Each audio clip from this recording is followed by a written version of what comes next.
All of the industry was prepared for this event. When Friday came up, we were surprised by several generating units that failed right close to peak.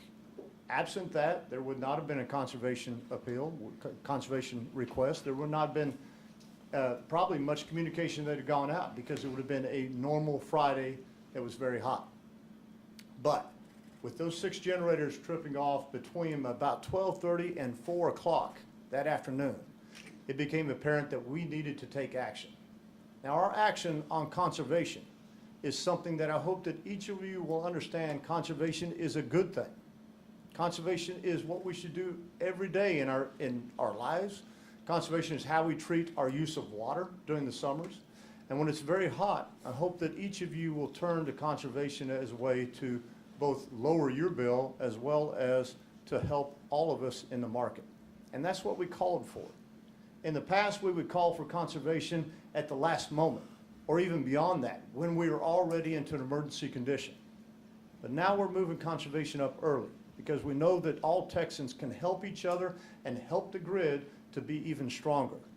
So we're doing that in advance of these situations. What we found on Friday was a rapidly changing situation for the grid, and we decided to make a call for conservation on that Friday and throughout the weekend. And it worked. Texans responded. And I want to tell all of you that responded, thank you. Thank you on behalf of the state. Thank you on behalf of ERCOT. Not only those that responded to conservation, which essentially brought 300 to 400 megawatts of additional generation back to ERCOT, but also all of those generators that worked very quickly to bring those units back and return them to service. They were available to us on Saturday and Sunday and allowed us to keep the grid reliable for all Texans. Thank you. Thank you, Brad. As I said, this grid is more reliable than it has ever been before, and we're going to continue improving reliability. As you know, this commission adopted a blueprint for reform last December, and we are moving forward with phase 2 of implementing those reforms, which will prioritize long-term reliability and transition the economics of the ERCOT market to on-demand power sources. I look forward to continuing to work with my fellow commissioners to deliver the results on SB 3 that the legislature and the governor demand, and I look forward to delivering the results of that phase 2 market reform to the legislature and the governor for their consideration before the next legislative session.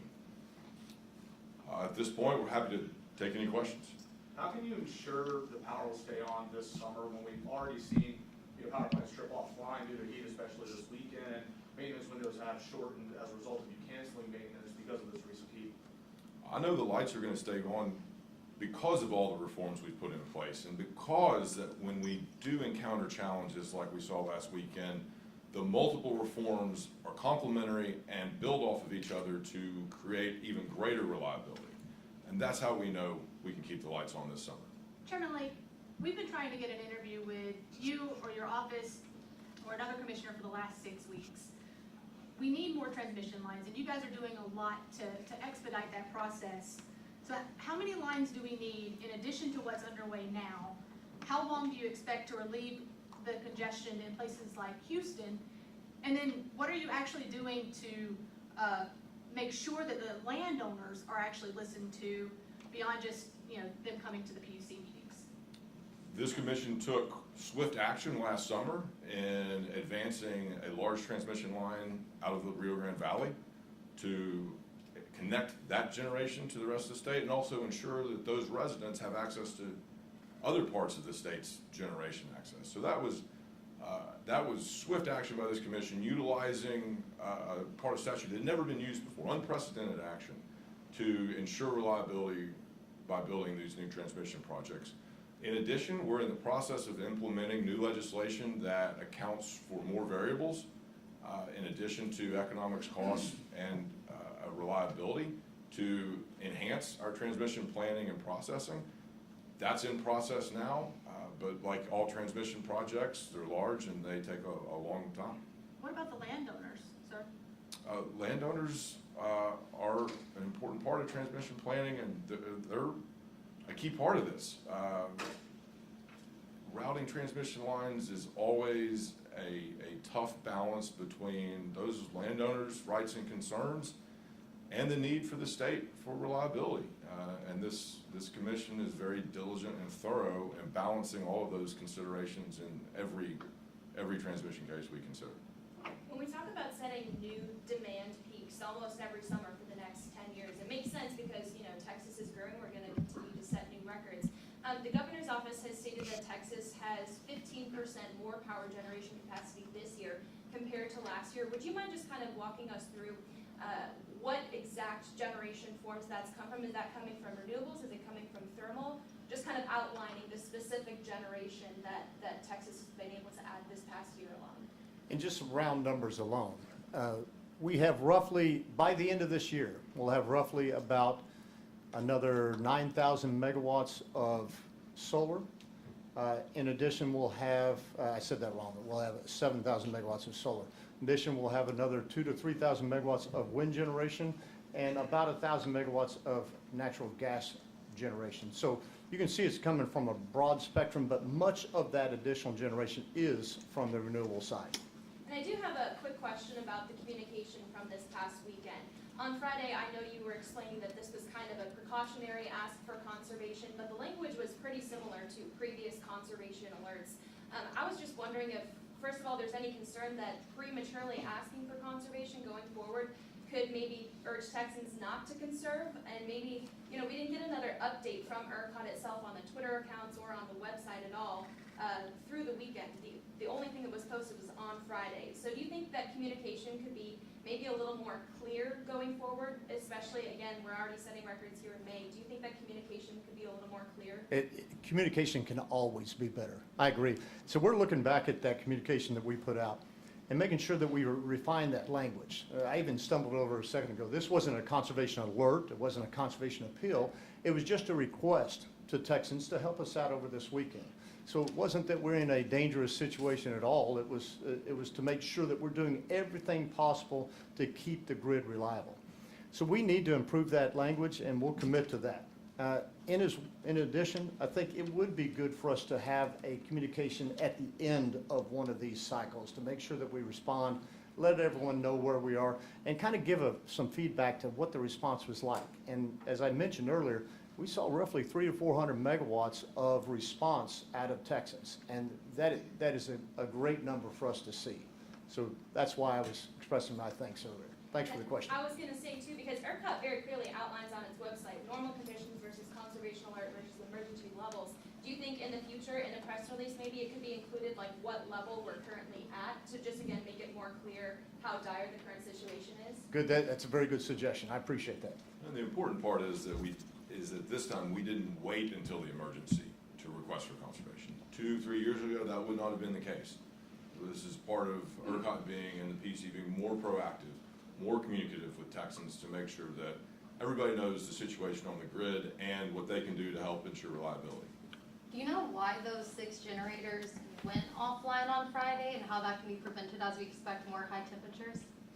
Yes, we do. Now, the information related to those generation outages will be available to each of you tomorrow, not tomorrow, on Thursday on our website. So the front page of our website has a location for generation outages, so you can find out all the information that we currently have on why the units went out, what times they went out. Bottom line, we really don't have any concerns specifically with the various reasons. It was a coincidence of a number of units coming off at the same time. But the coincidence of that happened at or near peak. So the first unit came off around 12:30. The last one came off around 4 o'clock. And it was a combination of those 6 units, as well as a few smaller ones that we haven't mentioned so far, coming off near the same time that put us in this posture of sending out this request to consumers. Just wanted to make sure that we were informing consumers, as each of you have asked us to do, of what the condition is on the grid and what may be happening that we're watching. That's what we were trying to do, is make sure that you had the best information available. Can you kind of walk us through in some detail what happened on Friday? Like, what did you know and when did you know it? I know you met with the governor earlier in the day. Was that just coincidental? What did you know? When did you know it on Friday? That was highly coincidental, and that was his standard summer briefing on the same information we're presenting to you all today.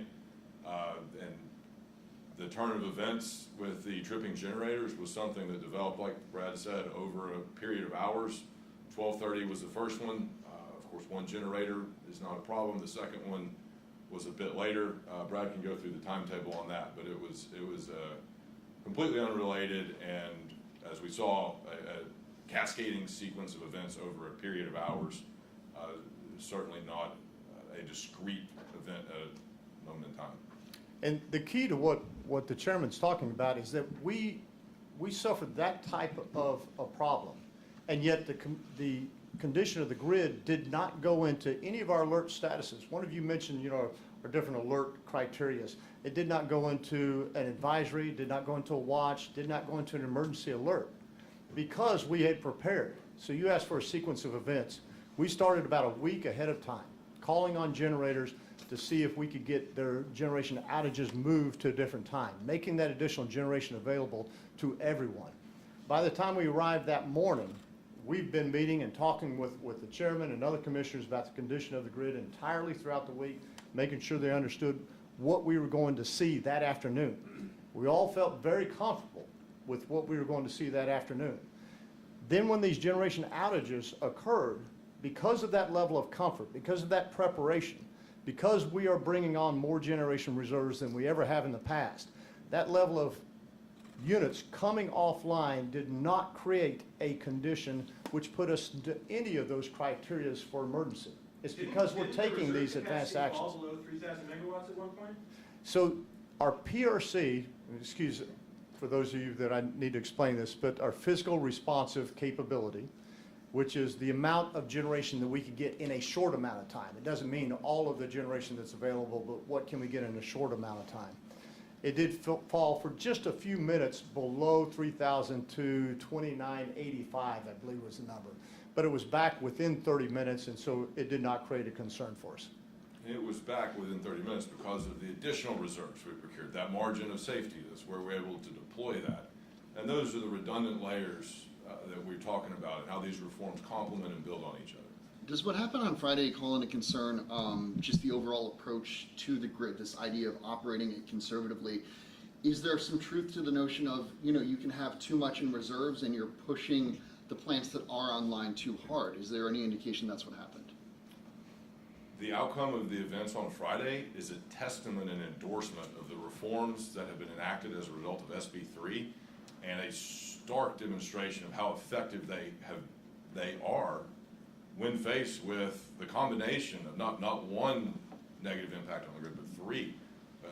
Record high demand, low wind, and a unique number of outages in quick succession. All three of those events occurring at one time is extremely rare, and yet the lights stayed on. Our grid was reliable, and we didn't even get into an emergency status. What if that had happened in July or August when we had temperatures, in the triple digits? We're prepared for that too, and that's why we do these, establish these margins of safety every day. Most days we don't need it, but the thing that's important is the days when we do need it, we've got those reserves. We bring those generators on sooner rather than later. Speaking of that reserve capacity though. Before we go there, I do want to finish up this question. So one of the parts of the answer to your question is that during May, recall, we have a lot of generation that's on outage. A vast number of generation that is on outage for changing the oil, getting the units ready for the summer. We don't have that in the summer. And so that is an additional amount of generation that will be available to us in a matter of weeks. And that makes all the difference in the grid. When Thank you. it comes to that reserved capacity, the SAR report this time has the percentage a lot lower than, say, the spring or last winter. And I know that you've changed the formula, sort of, to speak. So if you were able to use that for the spring, for what we just experienced, how would that impact it? So we can compare our buffer for summer versus our anticipated buffer that we had in spring. For your comparison, I would ask that you go back to the SARA for last summer. So you need to compare season to season. And you'll see that last summer has basically the same level of various scenarios. And in those various scenarios, you can compare off the improvements that you'll see in the grid this year. Even though you guys have changed the formula now? So- The report said that you considered other things, or the generation Yeah, I don't know that, I don't believe that there's enough changes that would affect that comparison. So I think you can go back to that comparison and compare each of those scenarios one to one, and you'll see a significant amount of additional generation we have available this year. I think what you're referencing is the effort by the commission, ERCOT, to come out with a new version, updated version of CRSAR, which I've asked Commissioner McAdams to spearhead, and he in fact had a meeting this morning on that with key stakeholders. That's a work in progress. We will always strive to continuously improve the products we put out for the public. For the purposes of this summer, like Brad said, it's apples to apples comparison. Is this Sarah for 2022 looking versus last summer's? And last summer, the planning reserve margin for the summer Sarah was 15.7% reserve margin. Going into this summer, we have a planning reserve margin of 22.8%. So a solid increase, as you can see. Can you guys talk a little about, you said in the press release that everything should hold up under normal circumstances. What are some of those circumstances that might not be considered normal that could cause problems with the grid? And then I'll add a second question to that. You guys had mentioned that conservation ask was something that you guys are doing proactive. A lot of the people in the community in Houston that I spoke with took it as, oh, here comes ERCOT again, they can't do their job. So how do you change that public perception to realize that in your mind, that's proactive as opposed to ineffective? Sure. So unusual circumstances, I define as 6 generators tripping off in a matter of a couple of hours. That's the kind of unusual circumstances that we prepare for, and that's why we build in these redundancies. Like Brad said, when circumstances dictated, we issued the conservation request, and unlike in the past, we issued it for the entire weekend. Because we didn't want to do the whiplash of conserve for a few hours, don't, now you can stop, back and forth. And we tried to be very clear and upfront with people about the hours when it was important and how they could contribute to help. After a tragedy like Uri, yes, absolutely, we must regain the trust of our customers, and we will. And this increased transparency, these proactive efforts are a part of that. And as always, conservation is a tool that we have used and will continue to use. And like Brad said, we'll continually improve the way we communicate with our customers, and we'll continuously strive to enhance reliability as we move forward. Chairman, you mentioned phase 2 market reforms. Is there anything in there that fulfills the governor's directive to allocate reliability costs to renewables? That will be under consideration Okay. as we develop phase 2, but that was also addressed in our adoption of phase 1 in considering the ECRS, new ancillary service product. I apologize for the acronyms, but essentially the fast ramp product that is designed to offset the sunsetting and dropping solar. That cost will be, the commission decided will be assigned to the resources causing it, in this case, the intermittent resources. What will be before you guys for this phase? Is that finalized yet at all, or? The blueprint that was adopted in December includes 2 components, the load side reliability mechanism and the backstop reserve service. We're in the process of building those market designs out. Both of those will put new steel in the ground, will incentivize new dispatchable generation and dispatchable resources in ERCOT, which the governor and the legislature have been very clear is a big priority. We are focused on that priority and delivering those results for the governor and the legislature by next session. Who was involved in the deliberations over whether to issue the conservation call? Because that obviously is a thing that is not politically palatable right now. So who was involved in those discussions? That's an operational call that comes from the ERCOT control room to Brad. Brad and I discuss and make a decision, and Brad and his team did an excellent job issuing that conservation call in a very, very short amount of time. Can you address the grid's aging thermal fleet? Can it really depend on these older plants not to go down? We are taking an all of the above approach to our grid. We want to leverage the benefits of all types of our resources, thermal, renewable, and new storage, distributed storage, and new technologies yet to be deployed. We're aware that we've got a aging thermal fleet, and that's very much the motivation of our Phase 2 market reform efforts. And that's why we're moving the economics, moving the revenues in this market towards on-demand power. When Texans turn the light switch on, they need electricity. And that's why the Phase 2 reforms are so focused on on-demand power. What's just your message to Texans? I mean, getting this notice this weekend in May, I know we've addressed the crazy high temperatures, but just what's your message to them not to have them worry about coming through the summer and power going off? The reforms are working. The lights are going to stay on this summer. And thank you for playing your part in ensuring grid reliability. We're all part of this together. And the reforms are working. Yes. I think that's one fear people have when we talk about the 6 plants already going down. That kind of ties into the aging infrastructure. Temperatures are expected to be hot this summer. I mean, come out and say it's going to work. I mean, that's something anybody can be sure of. Absolutely. We've got over 700 generators in ERCOT. 6 of them had a bad day. And we've implemented all the reforms you heard me talk about. We've got a bigger reserve margin going into this summer than we had last summer. We got through last summer.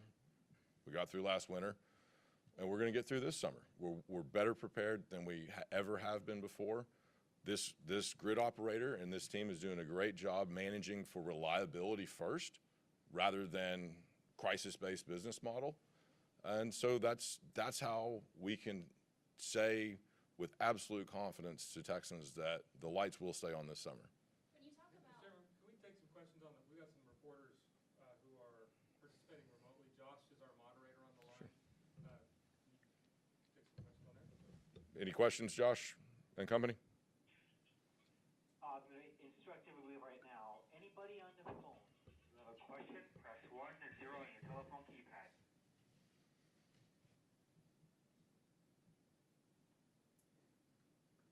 We have one person that's queued up. One moment till we gather their name.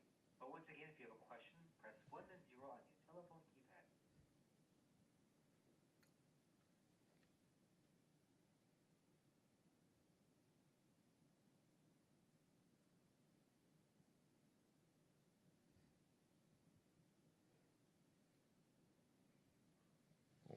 Josh, let us know if that question's queued up. In the meantime, we can continue to do some questions. Looks like we did have somebody, we've gathered their name. We have a question from the line of Mose Bouchel. Please go ahead.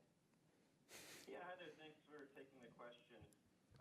One question I had was, you keep saying that you didn't have to declare an energy emergency alert, but had you done that, my understanding is it would have signaled to utilities to issue push notifications and do their own conservation that they didn't have to do in the absence of such an alert. So, I mean, shouldn't you have actually done an alert just in order to conserve? Wouldn't that have led to more conservation? I don't understand.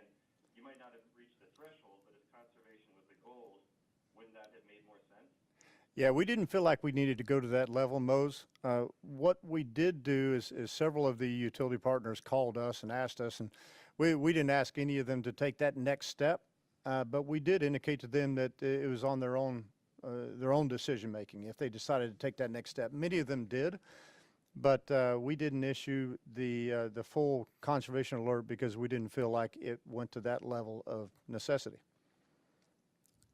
I think that also maybe for a lot of us in the media, this has been kind of a confusing thing given the amount of media coverage there was around the winter cold fronts that we had, where there was some concern about grid stability. We got tighter on the grid last Friday than during any of those events, but as has been mentioned in the past, there was very little communication. What went into that? Like, why that big difference? Why all the press conferences and all the attention during the winter, and then this kind of relative silence this time around? The winter events were broader than just power grid related. That's the activation of the State Operations Center and the corresponding media interaction was through the State Operations Center. So I'd have to defer to them on how they manage that. As always, we are available. We continue to do these seasonal press conferences. And as you saw last week, we're being more proactive about communicating with Texans when grid conditions are tight and when they can play a role in conserving power. And one last thing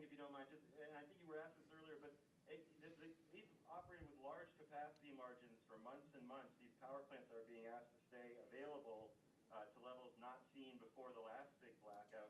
Is that leading to a risk of greater surprise breakdowns like we saw on Friday, when these machines need to be taken offline sometimes to be maintained? And we've heard reports that some of them are being asked to stay online when they maybe shouldn't.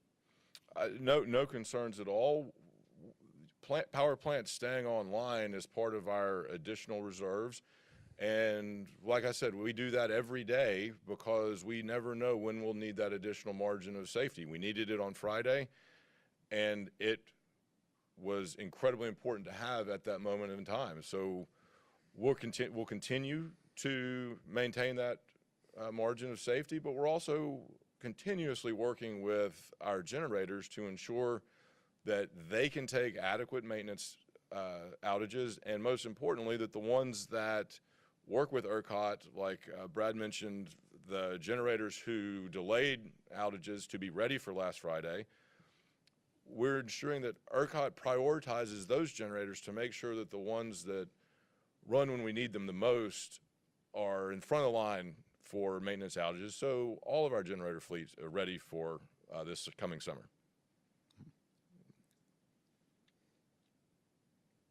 Any other questions on the phone? Yes, our next question is from the line of Shelby Webb. Please go ahead. Hi there.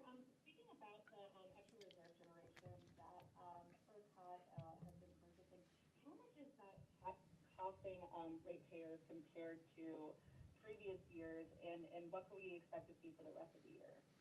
The cost increase of the additional reserves we've procured starting last June through May totals to just about $1 per household per month.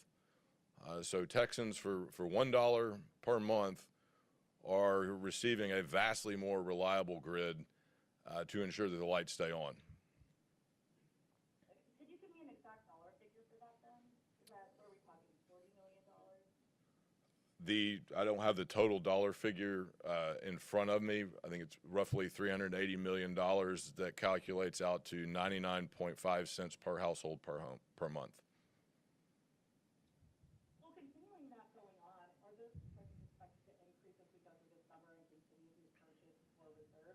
Or will the market reforms proposed in phase 2 take care of some of these extra reliability costs? We'll continue purchasing the extra reserves. We do not expect those costs to increase above that, much more or below that $1 per household per month. And in fact, that $1 per household per month includes the dramatic increase in natural gas prices, which of course are unrelated to the power grid. So if anything, if gas prices decrease, those numbers should decrease as well. Sure, and do you think that the SERA and CDR reports are accurately accounting for extreme weather scenarios and increased bouts of sort of unusual or abnormal weather like we've seen in the past week or so? Yeah, the CDR and SERA evaluate a wide variety of scenarios, including extra high demand for power. So yes, that's exactly what they are, scenario analysis. They're not predictions. They're nothing more than arithmetic, and they certainly don't take into full account the multitude of reforms we've implemented. They're a useful tool, but just that, a tool. People shouldn't take too much out of them. Like, they shouldn't place all their stuff on them. Can you repeat that? So it's just arithmetic and it's a tool, but people shouldn't be basing a lot of decisions on them. Is that what you're saying? Like, I'm just sort of trying to ask about like the relevance then. I'm sorry, what's the question? I mean, the relevance towards what? Well, towards the SERA and CDR reports, if they're just sort of arithmetic and they're not taking into account a lot of these reforms, sort of, are they relevant? Yeah, so this is Brad again. What we want to make sure is that we're giving you the information and the information to all Texans that they need, that they want to see. We want to make sure that you're seeing what our expected case is, and we've given you that. We want you to see what an extreme event might look like, and we've given you that. And if you went back to the SERA for spring, you'll see an extreme event on heat that looks very similar to what we just went through. So that's how you can use information just to provide you some level of comfort. Really, the focus should be on what our expected case is. And that's where we've delivered, and I think it's a very good story. Josh, as we move on with questions, can you ask the callers to identify the organization they're representing, please? Sure, I can definitely do that. Thank you. Our next question is the line of Bill Zinkowski. Please mention the organization you are affiliated with. Your line is open. Yeah, hi, Phil Jankowski with the Dallas Morning News here. Similar question to one that Mo had. With the hot weather arriving so much earlier than expected, and as was reported in the Texas Tribune this morning, it's some of the power plants tripping off on Friday, being ones that were under maintenance, preparing for the summer. So my question is there any worry about these power plants not having enough time, not being able to complete necessary maintenance in time for a peak demand in the summer? And if ERCOT and the PUC are doing anything to address that? Yeah, so great, and I appreciate the question. We're working with the generators to make sure that they have the amount of time that they need to make sure that the units are ready for this summer. In fact, one of those units that was asked to move their outage is now entering into its own outage so that it can do the work that they need to do for the summer. The condition of those units, yeah, I'm always concerned when we see quite a few units go off at the same time. I'm always concerned about the condition of these units. We have to make sure that we have the right incentives in place in our market to both attract and retain new generation of that very type, of that dispatchable type.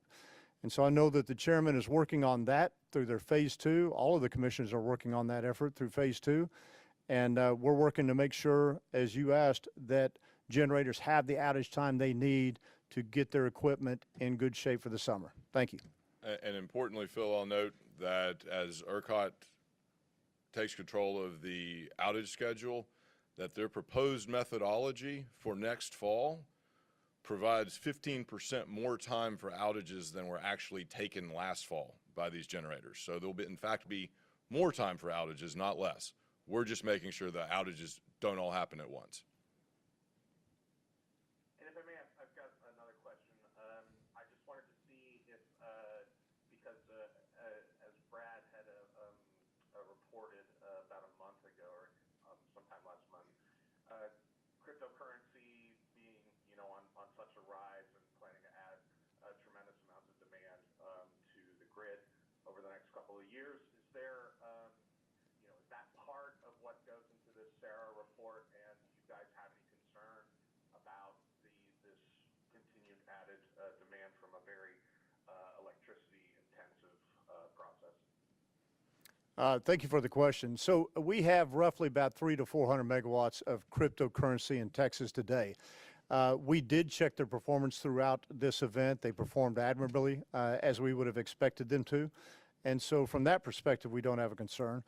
We have started a process to really look at how those loads are interconnected to our system to make sure that we're getting as much value out of them as possible. And that process includes a task force that has brought many of those partners together, those Bitcoin and cryptocurrency type developers together. They've been very cooperative with us, and we look forward to being able to resolve those outstanding questions. So are you saying that during the time when the conservation request was issued, did you see a lot of those guys willingly just kind of shut down what they were doing temporarily? They operated as we would have expected under that condition, yes. All right, that's all I have. Thanks, guys. Maybe one more question from the phone line, Josh? We have no further questions from the phone line. All right, any other questions here at the commission office? Do you all have any concerns about market manipulation given when all these plants came off at relatively the same time? No concerns at this time, but our independent market monitor is tasked with investigating any potential market manipulation, and if they see signs of trouble, they'll report it to the commission through the appropriate process. Can you explain the two extreme risk scenarios where there would not be enough power in the report? From the Sarah? Sure. So as you look across those extreme scenarios, and even the first page, which has more moderate scenarios, you'll see that we change one of the variables to an extreme level. And then as you go across that page, we'll add a second extreme variable. And by the third item, that third column, there are 3 extreme scenarios occurring at one time. So as you can imagine, as you go across that chart, there's lower and lower probability of those things occurring. Our main 3 variables are generation outages, low wind or renewable output, and high heat, or in the cold, very cold temperatures. So those are the extremes that we adjust each time. And so that last category, that last column, has all 3 of those in the extreme. And yes, we do see some concerns in that category, but it is a very unlikely scenario. And so as you move back away from that, 1 or 2 of these, high heat, even high generation outages, we seem fairly comfortable as we move up that ladder. But as we said before, these are just studies to give you a sense, to give you a level of comfort, and that's the most extreme of the extreme. Can you explain the OCN that's still in place versus what went out this past weekend versus if you are in an emergency situation, what do people at home experience? Is it alerts on their phones, alerts on TV? How do they know? How do we differentiate between proactive and actual emergency? So the way people at home will learn is really through each of you. So we're communicating with the media to try to make sure that you know that if we move from a current normal status into an alert status, that you should, or an advisory, I should say, that's the first level, that you should get information on that advisory and what that means. The OCN is really just within the industry. It's an operational condition notice. It's just for us to communicate to transmission and generation companies to tell them something they probably already know. But in this case, it's getting really hot. Prepare for the heat. And importantly, your point about a true emergency condition is in addition to an entirely different set of circumstances in which, in addition to communicating with you all in the media, the PUC and ERCOT would utilize TDIM's communication system with local mayors, counties, and also leverage the TxDOT and DPS messaging system across the state. That's a function of new legislation from last session to ensure that if we do get in a truly dire emergency situation, there are multiple points of contacts with all Texans, from state leadership down to local and city leadership. So if we do get in that situation, it will be a much, much more robust form of communication. Mr. Chairman, there's a couple of reporters who haven't been able to get through due to technical issues on their end, I guess. Noreen Malik with Bloomberg News asks, given the record heat conditions in May in Texas and the drought, is the extreme demand scenario more of a possibility than the top-line Sarah view? I've heard from power experts who say that the report is downplaying the reality of what the state is experiencing. I think those predictions are based on data from ERCOT. Certainly I can't forecast the weather during the summer. I can't do that several months in advance. There's every indication that we'll be facing a very hot summer. So that could mean that we're up that scale. But we provided each of you through the SARA information of what each of those potential load scenarios might be. There's a high case for high forecasted load. There's an extreme case for extreme forecasted load. So you have the information you need. And do I think it's going to be a hot summer? I do think it's going to be a hot summer, sure facing that way. Could I be surprised by some rainstorms that come in this weekend and cool things down? I certainly could be and would be gladly surprised by that. Thank you. Most importantly, we need to be prepared for every weather scenario, hot, cold, and in between. And that's what we're ready for. Yes. And Mitchell Furman with Texas Tribune asks, why did they decide to call for conservation on Friday at 5 p.m.? Was it because Governor Abbott made the decision late afternoon on Friday? As we've discussed, the decision was made as a result of the cascading sequence events. The final generator trip was around 4 p.m. Yes, sir. So I believe we've answered that question, Mitch, and I'm sorry that you didn't get that answer earlier, but we have answered it. It had to do with the sequence of events that occurred on Friday. Looking forward, not knowing whether those units would be able to make it back to the system over the weekend, we called for conservation on Saturday and Sunday. But fortunately, those units did return.